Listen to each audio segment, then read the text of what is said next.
Today I'll be discussing an important DBT skill, that is thought identification and diffusion. So if you are someone with borderline personality disorder, emotional regulation is one of the main issues that people with borderline personality disorder struggle with.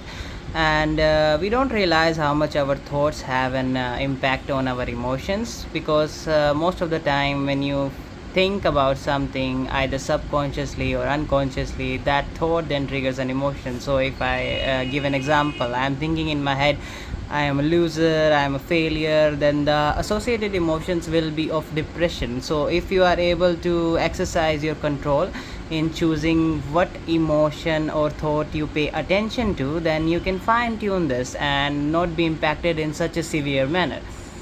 In addition to that, it can also help you to lower your triggers, because most of the time it happens that something triggers us and then immediately that thoughts turns into an emotions and a wave of emotion just comes over us.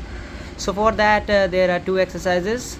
First is thought identification, because most of the time we are not even aware about what we are thinking and what is going in our head. So for that, first we will take a pen and a paper and set a 1 minute timer and write anything and everything that comes in our head.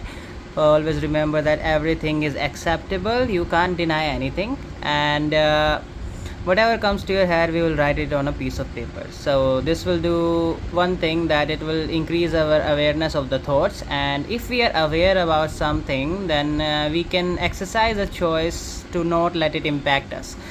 The second thing that we are going to do is called thought diffusion, and it is a remarkable exercise that you can practice.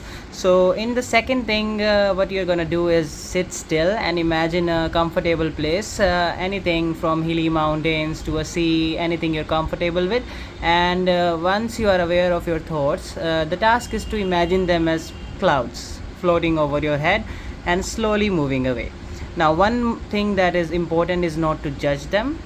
Just say to yourself that these are thoughts, they are not a representation of the reality, and these are just thoughts, they don't say anything about me personally. And the second thing is, if you try to avoid a thought, or try to push it away, it's gonna come back harder. We have all heard about the pink elephant example. If you try not to think of a pink elephant, you are more likely to think of a pink elephant. So that's what we need to do. We need to accept them, give them space in our head, allow them to come, and slowly imagine them as clouds. Slowly let them move away and drifting away from us.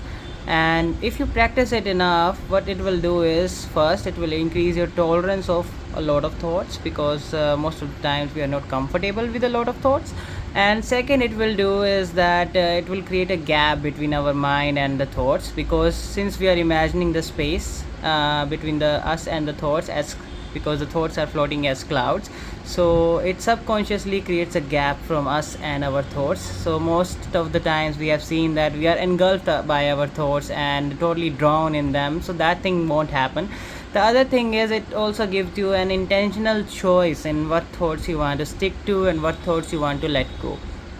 So do practice these things, and if you practice it enough, it will tremendously be helpful in controlling your emotional regulations and your mood fluctuations, and it can even be life changing. Thank you.